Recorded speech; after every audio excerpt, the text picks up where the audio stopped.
देख रहे हैं विकासनामा न्यूज, आपके साथ मैं हूं राशि। आइए खबरों की शुरुआत करेंगे। ग्वालियर लोकसभा में नेता प्रतिपक्ष और कांग्रेस के वरिष्ठ नेता राहुल गांधी द्वारा अमेरिका में आरक्षण को लेकर पूछे गए सवाल के जवाब में भाजपा लगातार हमलावर है। इसे लेकर बीजेपी का अनुसूचित जाति मोर्चा एक बार फिर कांग्रेस पर हमलावर है। बीजेपी के अनुसूचित जाति मोर्चा के अध्यक्ष कैलाश जाटव ने आरोप लगाया है कि कांग्रेस सत्ता में आई तो आरक्षण खत्म कर देगी। भाजपा अनुसूचित जाति मोर्चा के अध्यक्ष जाटव ने कहा कि आज भी दलितों और मुसलमानों की बस्तियां गंदी है। कांग्रेस को सड़क पर उतरकर इन बस्तियों के हालातों को देखना चाहिए। 2014 के पहले अनुसूचित जाति जनजाति वर्ग के लिए न तो शौचालय की व्यवस्था थी और न ही रहने की व्यवस्था थी।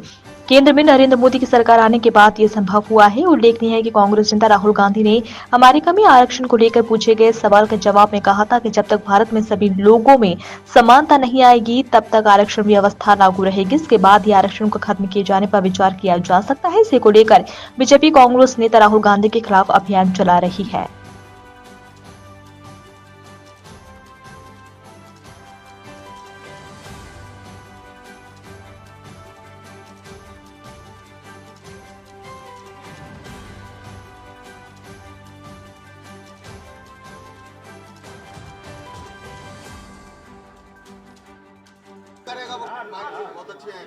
देखिए, एक हमारे प्रतिपक्ष के नेता हैं लोकसभा में राहुल गांधी जी।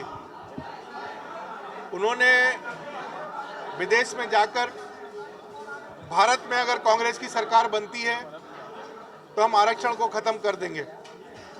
अभी आपने देखा होगा, यही कांग्रेस संविधान को लेकर घूम रही थी कि भारत में संविधान खतरे में है। लेकिन आप सबके माध्यम से मैं बताना चाहता हूं कि हिंदुस्तान में संविधान खतरे में नहीं है, कांग्रेस खतरे में है। कांग्रेस अपनी नीतियों की वजह से खतरे में है। 27 सितंबर 1951 को डॉक्टर भीमराव अंबेडकर जी द्वारा जब नेहरू सरकार से इस्तीफा दिया गया, उस इस्तीफे के पत्र को अगर आप पढ़ेंगे तो आपको समझ में आएगा कि कांग्रेस 1951 से ही अनुसूचित जाति, ओबीसी और एसटी के खिलाफ रही है। समय समय पर नेहरू जी द्वारा, इंदिरा जी द्वारा, राजीव गांधी ने तो यहाँ तक कहा था ये मंद बुद्धि के लोगों को आरक्षण की व्यवस्था नहीं देना चाहिए।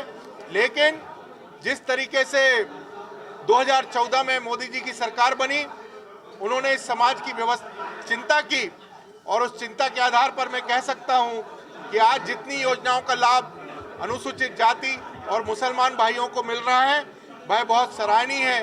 उन्होंने जिस तरीके का स्वच्छता अभियान इस देश में चलाया, वह स्वच्छता अभियान आपको इन बस्तियों में देखने को मिलेगा।